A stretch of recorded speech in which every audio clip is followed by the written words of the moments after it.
নমস্কার। এই তো আমি চলে এসেছি। আমি আমার মিষ্টি বন্ধুদের দেখা পাচ্ছি কই। এসো বন্ধুরা, আজ আমি অন্যরকম ভাবে এসে গেছি। অনেক কবিতা তো আবৃত্তি করলাম, তোমাদেরকে শোনালাম। এবার তোমাদের সাথে একটু অন্য কিছু শেয়ার করব। আমার মনে হয় তোমাদেরও ভালো লাগবে। তো চলে এসো। আজ এমন একটি মুহূর্তকে সঙ্গে নিয়ে এসেছি, সুদূর মুর্শিদাবাদের ভরতপুর নামক অঞ্চলটিতে। কবি কাজী নজরুল ইসলামের ১২৫তম জন্ম শতবার্ষিকীর অনুষ্ঠানে সেখানে একটি উচ্চ বিদ্যালয়ে অঙ্কন, গান, কবিতা, নৃত্য, কথা, প্রশ্নোত্তর প্রভৃতি বিভাগ ছিল। আমি সেখানে আবৃত্তির জাজ হিসেবে উপস্থিত ছিলাম ২৬শে ডিসেম্বর। এই আবৃত্তির জাজমেন্ট করতে গিয়ে আমাকে এমন এক মুহূর্তে হাজির হতে হয়, সেটা কিন্তু খুবই কঠিন কাজ। যে করেছে বা যারা করে তারাই জানে।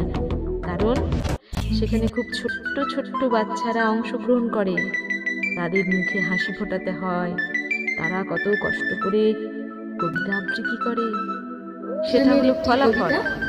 ছোট বাচ্চারা আবৃত্তি করে, তাদের বিচার সঠিক হলে তবে তাদের মুখে হাসি ফোটে, আর সেটা আমি দেখেই তবে আসি।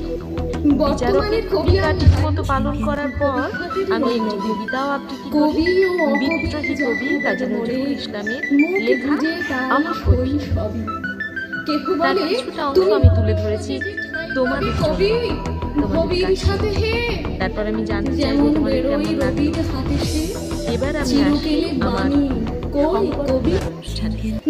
সেখানে আমার একটি আমি তবু গাই শুধু প্রভাতের ভৈরব। ২৬শে ডিসেম্বর কবি বন্ধুরা হতাশ হইয়া মোর লেখা পড়ে শ্বাস ফেলে বলে কেজো ক্রমে হচ্ছে অকেজো পলিটিক্সের পাশ ঠেলে পড়ে না তো বই বয়ে গেছে ওটা।